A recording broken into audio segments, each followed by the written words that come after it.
name is Romy Phillips, and I'm here to demonstrate a yoga pose called Supta Padangusthasana. And I'll just make a little short sequence out of the pose, so we'll be able to practice this about a few minutes. And this pose is very good for helping to alleviate lower back pain or prepare your back for yoga class so that you minimize the risk of pain in the class. I also find it's a great sequence to add in at the end of my class, so that we're neutralizing the spine. Let's say we've done a lot of back bends in our class, but it might just make you feel more comfortable for your Shavasana. So the first thing we're going to do, I just want you to make sure you have some props nearby. You might need 2 blocks if you have them at home. We also may use, we will be using definitely a strap. You can always use a belt or a rope or a tie if you have it at home. And then just 2 blankets. Now if you don't have 2 blankets, you can use, like I said, the blocks or even some pillows. All right, so we have these props nearby, and you can lie on your mat or on the floor. So let's start and take a seat. Let's just take 2 blankets. You can take 2 blankets and you can roll them up like this, like nice little logs or bolsters. So 2 blankets I'm rolling up. And I'm just going to place them by my hips on my sides like this. So you can either use 2 blankets that are neatly rolled up and placed by your hips, or you can use 2 blocks by the hips, right? The blocks are going to give you a little bit more stability. They fit right in the crease of the hip, and the leg can rest on top. And the blankets will give you a little bit more softness so that you can actually start to release a little bit more. So I'm just going to demonstrate with the blankets. So we're going to lie down and just bring your knees to your chest for a minute. Take a few breaths here. And just allow your back to release, your lower back to release. Deep breath in, exhale. So Apanasana. Even here, allowing my thighs to move towards my chest and my bottom ribs.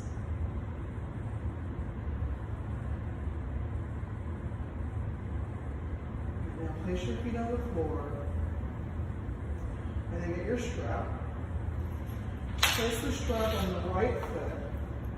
And then reach your heel up towards the ceiling. Now, everyone's different here. You may feel tight in your hamstrings and need to bend the knee a little bit, or straighten the leg and lower the leg.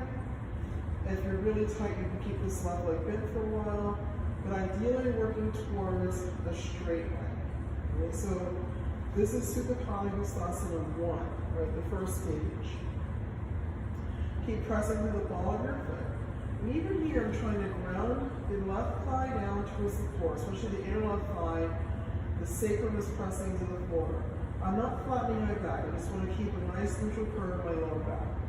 And then just stay here breathing, feeling that you're opening up from the hamstring, the calf, up through your heel, pressing through the ball of your foot. Breathe into your chest. So place both hands in the strap in the right hand. For Supta Padangusthasana 2, we're going to be moving the leg over and letting the hip rest on the blanket. So put the blanket at the crease of your hip. Make sure it touches your body. On my inhalation, the leg is up.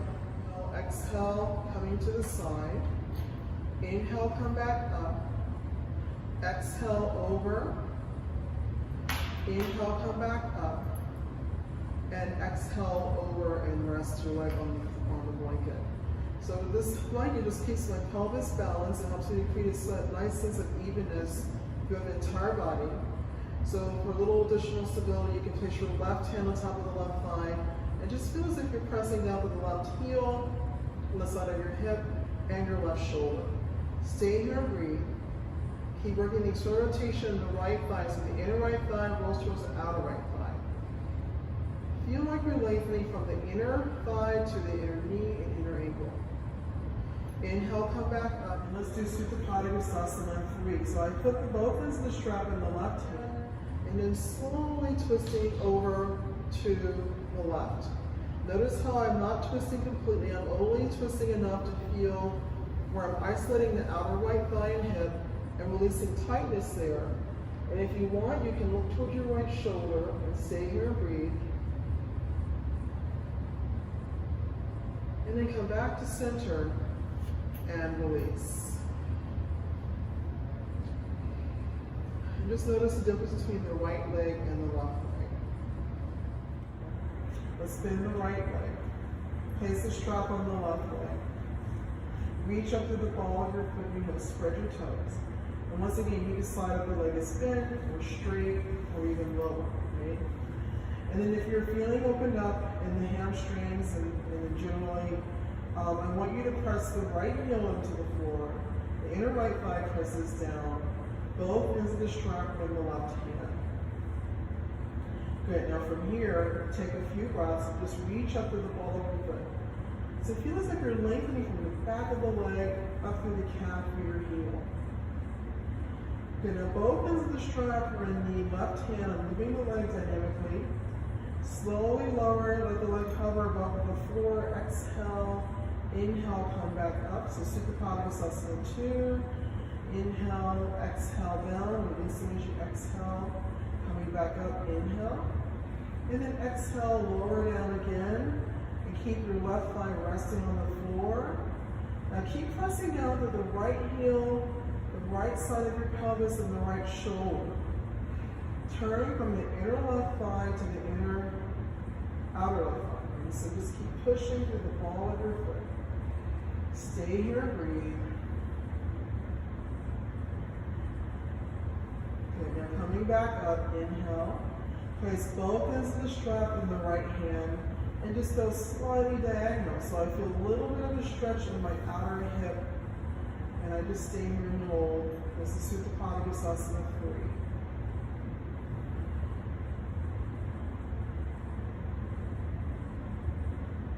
And then coming back to center and release.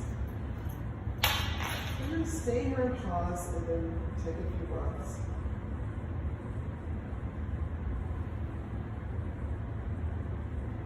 Just notice the difference between the legs, each leg, feel longer.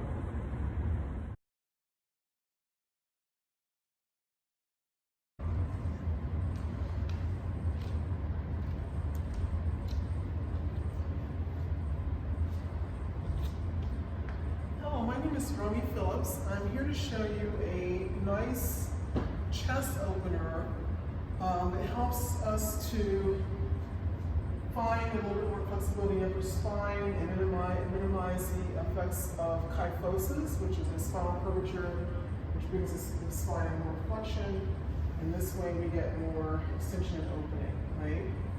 Also, this is good for correcting our posture, and as well as releasing tension in the upper back, shoulders, and neck. I'm also going to show you how we move the blanket along the spine so that when we get to the lower back, we release tension in the lower back. So this might be good for helping us to explore muscular imbalances in the lower spine that cause pain, and can we alleviate them? I'll talk us through.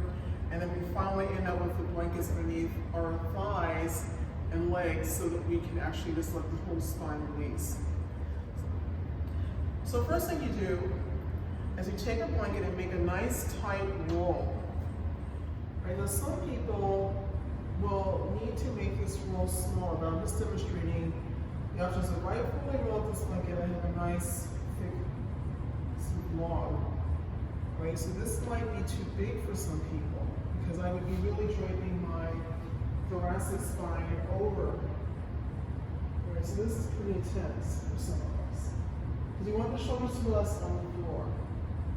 If that's not possible for you, you can take this and make it a little bit smaller. So sometimes what I've done over time is I've worked up to the thickest level. You can start off with small roll, or even just fold the blanket in half if it's too intense, right? So we take this smaller, I'm going to demonstrate with a smaller one for just a moment so you can see what it's like. So I'm rolling it, let's say halfway, I just roll it halfway, and I place this at the back of my mat. Now I'm still coming into this very carefully. I'm putting the bottom tips of my shoulder blades on the roll. And I'm carefully lying down over the top. And the back of my shoulders are resting on the floor. My arms are to the sides. I want the back of my arms on the floor. Now sometimes what happens is, say your head is on the floor and you're really kyphotic, you can always take a second blanket. You can always take a second blanket and place it underneath your head, like this. So the whole idea is you do want the neck to be neutral and the throat soft. So this is another option. Let's say if you're really stiff, elevate the head so your head and neck are neutral, the shoulders, the spine is neutral. So I'm just going to move this out of the way for a moment, come back in. All right, so once we're in the pose, like I said, start with the knees bent. And just observe how this feels. You want to feel that you can breathe smoothly and evenly through your nose. There's a tremendous, powerful expansion in my chest. My belly is softening. And I take deep breaths in.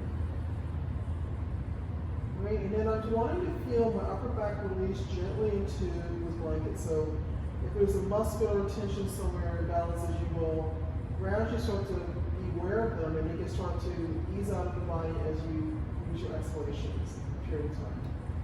And if you're very comfortable here, you can straighten out your legs. Right, so experiment, knees bent or legs straight.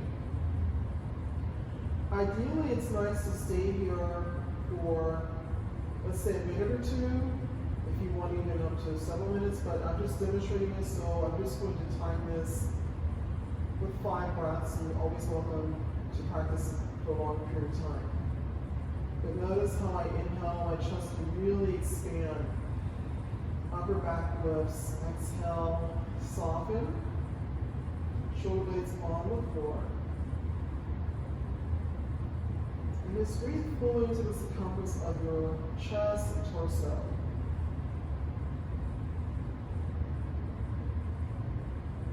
Backwards releasing, upper back releasing.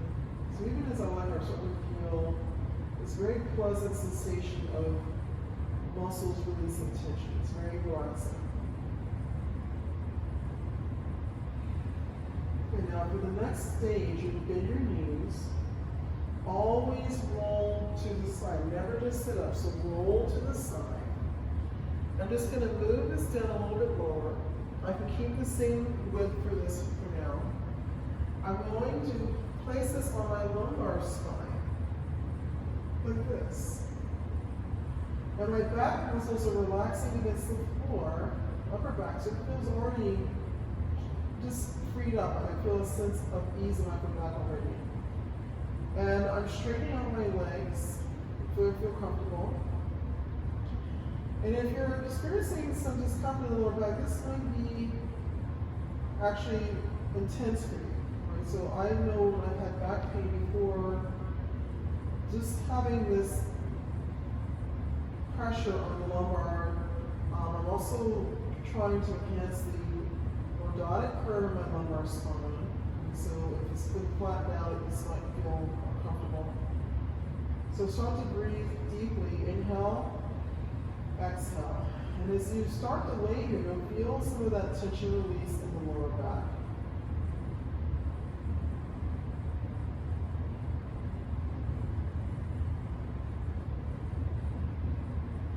Using the breath. Deep inhale, exhale.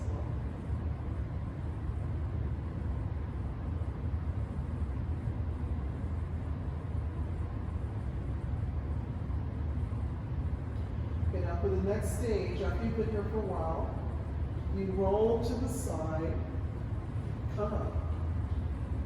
Now the final stage is to place blankets or a blanket underneath your knee. So you take, let's say, this roll, make it bigger, like you do with a big roll, or it's even nicer if you have 2 blankets, right? 2 blankets.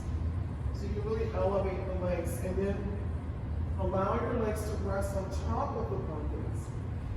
And then just lie here and relax. So as you lie here, allow your back to just settle into the floor You should feel this release of tension throughout the entire back, the spine. And this feel softens too in your abdomen. Breathe fully, exhale. And just lie here for a few moments. Let go.